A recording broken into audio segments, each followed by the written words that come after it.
उन्होंने तो कहा राहुल गांधी कैबिनेट बना लिए भैया, अपने आपको मालूम है? वो बताएं कैसे होम मिनिस्टर में दो नाम चल रहे हैं। क्या है? एक नाम है तेजस्वी यादव का, अरविंद केजरीवाल बन सकते हैं वित्त मंत्री। कैबिनेट डिसाइड हो गए, वहां कहां आप लोग। तो ये जो कैबिनेट है ना, ये तथाकथित कैबिनेट, ख्वाबों ख्यालों की कैबिनेट, पर सबको मालूम है जन्नत की हकीकत, लेकिन दिल को बहलाने को गालिब ख्याल अच्छा है।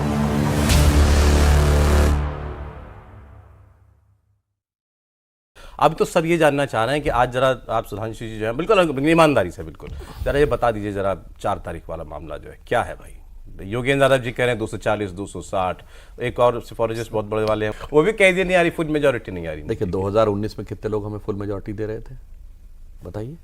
2014 में कौन दे रहा था? हमने कहा था 272 प्लस हुआ। अब ये देखने की बात होती है कि मतलब स्कोर कितना रहेगा, ये देखने की बात होती है। बस मैच का वो रिजल्ट पर कोई एरोगेंटली नहीं कह रहा हूं। देखिए देश की जनता ने जो कुछ परिवर्तन देखा, 5 pronged स्ट्रेटजी रही है मोदी जी की। नंबर 1, पहले लास्ट माइल डिलीवरी। अरे गरीब के पास पहुंचे तो वो चीज आजादी के इतने साल के बाद, अटल जी के दौर में एक प्रयास हुआ, पूरा नहीं हो पाया था, जिसे हम कहते थे ना, उगा सूर्य कैसा कहो मुक्ति का ये उजाला, करोड़ों घरों तक ना पहुंचा। पहले डिलीवरी पहुंचाना, इंश्योर करना, फिर उसके बाद सिक्योरिटी प्रोवाइड करना, इंटरनल एक्सटर्नल सिक्योरिटी। इससे ज्यादा रोबस्ट कोई है? सारा डेवलपमेंट बेकार है अगर आपके अंदर सिक्योरिटी नहीं है। 3rd, फिर massive infrastructure development. 4th, India का जो इंटरनेशनल लेवल के ऊपर एक प्रेस्टीज एनहांसमेंट। एंड 5th, अरे उस देश का क्या मतलब जिसका विकास भी हो जाए, इंटरनेशनल लेवल पे भी आ जाए, इसकी पहचान ही ना हो, वो सांस्कृतिक गौरव शताब्दियों का। तो अगर देखा जाए इस 5 डायमेंशन के ऊपर आगे बढ़े हैं, तो मुझे लगता है इंटेंजिबल हो या कॉन्सेप्चुअल हो, यानी यथार्थपरक हो या वैचारिक हो, दोनों में जो किया है उसमें हम बिल्कुल आश्वस्त हैं। जरा 5 पर जरा कसिए तो बात का जरा कसौटी। देखिए मैं अभी करीब 12-13 जिलों में गया, शाम को कार्यक्रम होते थे और दिन में निकल जाते थे गर्मी में गांव में पहले तो हम कुछ अपने साथ के लोगों के साथ गए जो थोड़े से आइडियोलॉजिकल अलाइन थे, वो कुछ घरों में ले गए। उसके बाद में कुछ एनजीओ के लड़कों के साथ जान लगा और केवल करता था नल की टोटी खोल के देखता था भाई, और 90-95% में पानी आता था। और वो बड़ी अनसेरेमोनियस नल की टोटी लगी थी। आपको लगा इससे कैसे चुनाव में, इससे कैसे आएगा? दिल्ली वाले भी सुन रहे होंगे। हाँ देखिए, अब दिल्ली में देखिए कैसा पानी आ रहा है, टैंकर लगा के बेचारे पानी पी रहे हैं। ये मैं बता रहा हूँ, चंदौली के गांव में, कुशीनगर के गांव में, देवरिया के गांव में, गोरखपुर के गांव में पानी आ रहा है। जो हम लोग बोलते हैं यहाँ पे 10 करोड़ में कनेक्शन मिल गया, नया नल लगा, बिल्कुल पता लग रहा है, नई व्हाइट पाइपलाइन लगी उनके घर में। मैं एक बात कहना चाहूंगा, मोदी जी ने पानी भी पहुंचाया, और पानी का दूसरा अर्थ होता है कि आत्म स्वाभिमान। रहीमन पानी राखिए, बिन पानी सब सून। तो वो वाला पानी भी पहुंचाया जिसे जल या वाटर कहते हैं, पीने वाला पानी, और आपके मान सम्मान स्वाभिमान वाला पानी, दोनों की रक्षा की है। तो मुझे लगता है इसलिए देश। और एक और मैं बात कर दूं, देखिए ये चुनाव विधा की राजनीति होती थी भाई, जरा देश को जात बिरादरी के कुछ टुकड़ों में बांटो। एक कट्टरपंथी जो मुस्लिम वोट बैंक है, उसके जो कट्टरपंथी तत्व हैं वो होल सोल एक्सक्लूसिव, जैसे कहते हैं ना हम लोग, फलानी चीज के अधिकृत विक्रेता। तो मुस्लिम वोटों के अधिकृत विक्रेता जो कट्टरपंथी मुस्लिम है, उनको थोड़ा खुश करो, एक वोट उससे मिल जाएगा। थोड़ा बहुत जात बिरादरी करो, थोड़ा वोट उससे मिल जाएगा। कुछ क्षेत्र में बांटो और 2-4 अच्छे बयान दो, और बस उसके बाद अपना काम पूरा। जो याद करिए दिग्विजय सिंह जी 2003 हारने के बाद क्या बोले थे कि डिलीवरी करने से, काम करने से थोड़ी चुनाव जीते जाते हैं, चुनाव तो मैनेजमेंट और माहौल बनाने से जीते जाते हैं। तो एक वो अवधारणा जो मोदी जी के आने से पहले की थी। और एक है कि यथार्थ में डिलीवरी करो, ईमानदारी से काम करो, अहर्निश काम करो, और देश का उत्थान करो, और फिर रियलाइजेशन करो। एक है वो पुरानी मानसिकता, ब्रिटिश टाइम का जो कैरिड ओवर इफेक्ट है कि कास्ट में, रीजन में, रिलीजन में, लिंग्विस्टिक में बांटे रहो, बांट बूट के अपना थोड़ा एक टुकड़ा ले लो, फिर एक टुकड़ा इधर जोड़ लो। और एक है कि भारत को एक भारत श्रेष्ठ भारत के रूप में ले जाओ। तो मुझे लगता है कि यह चुनाव इसका भी था कि वो पुरानी आउटडेटेड अप्रोच या मॉडर्न सोफिस्टिकेटेड अप्रोच। नहीं, कैंडिडेट का वोट भी होता है। देखिए पूरे भारत में एक एस्टैब्लिश फार्मूला क्या रहा राजनीति का। पहले कोई पार्टी उठती थी और उत्तर से दक्षिण तक हर राज्य में कोई ना कोई एक जाति ऐसी जरूर है जिसकी 10-12-15% वोट। एग्जैक्टली वही बोल रहा पहले घनघोर कास्ट की बात करो, घनघोर कास्टिज्म की बात, और येन केन प्रकार उस जाति का वोट अपने साथ जोड़ो। फिर भारत के हर राज्य में मिनिमम 10-15% से लेके 25-30% तक मुस्लिम है। फिर घनघोर सांप्रदायिकता की बात करो, दोनों मिला के 25% 30% हो गया। अब बस तुम्हारा राज आ गया। इतना सोच है? किसने देखा? किसको फर्क पड़ता है कि 25 साल बाद और 30 साल बाद और 50 साल बाद देश का क्या होगा?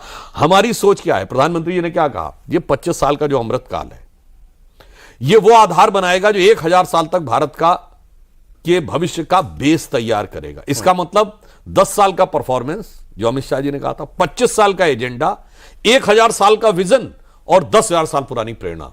कहां चुनाव इसमें बीच में आता है? नहीं, सबके इसमें तो दिमाग- नहीं आता है, लेकिन वोटर जो है सर, वोटर तो चाह रहा है मुझे क्या मिला, मुझे क्या दिया। मैं तो सिंपल पूछूं, मैं वोटर हूं, अगर गांव में रहता हूं, मुझे क्या दिया भाई मोदी जी ने, मुझे वे पूछेगा ना, उसका जवाब आना चाहिए। उसका जवाब यह है कि 25 करोड़ लोगों को एक्सट्रीम पॉवर्टी से बाहर निकाला, 11 करोड़ लोगों को शौचालय दिया, 16 करोड़ घरों में नल पहुंचाया, 50 करोड़ लोगों को आयुष्मान भारत योजना दी, 54 करोड़ लोगों को जनधन अकाउंट मिला।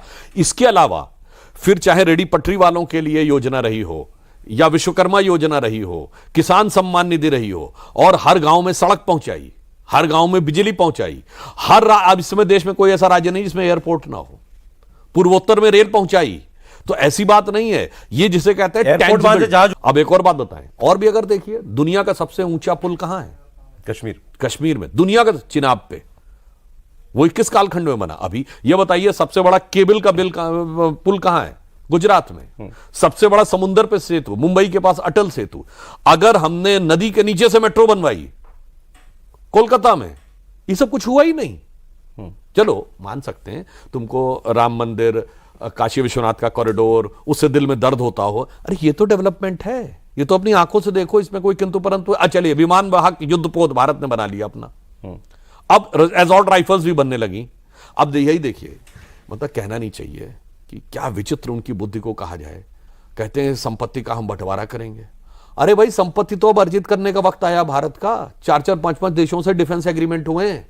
पहली बार intercontinental ballistic missile, intermediate range ballistic missile export कर रहे हैं हम उस स्थिति में पहुंचे। अच्छा ये बताइए, अभी पिछले 2023 का आया है डाटा, $125 बिलियन का फॉरेन रेमिटेंस आया भारत में, वर्ल्ड में मैक्सिमम। हम चाइना से आगे निकले इसमें, 125 बिलियन। और अभी तक क्या होता था, लोग कहते थे वो मिडिल ईस्ट के देशों से जो हमारे यहां सामान्य व्यवसाय करने जाते थे। नहीं, इस बार साहब 36% से अधिक आया है। ब्रिटेन, अमेरिका, सिंगापुर में जो हाई वैल्यू जो जॉब माने जाते हैं, यानी सॉफ्टवेयर टेक्नोलॉजी, इनसे।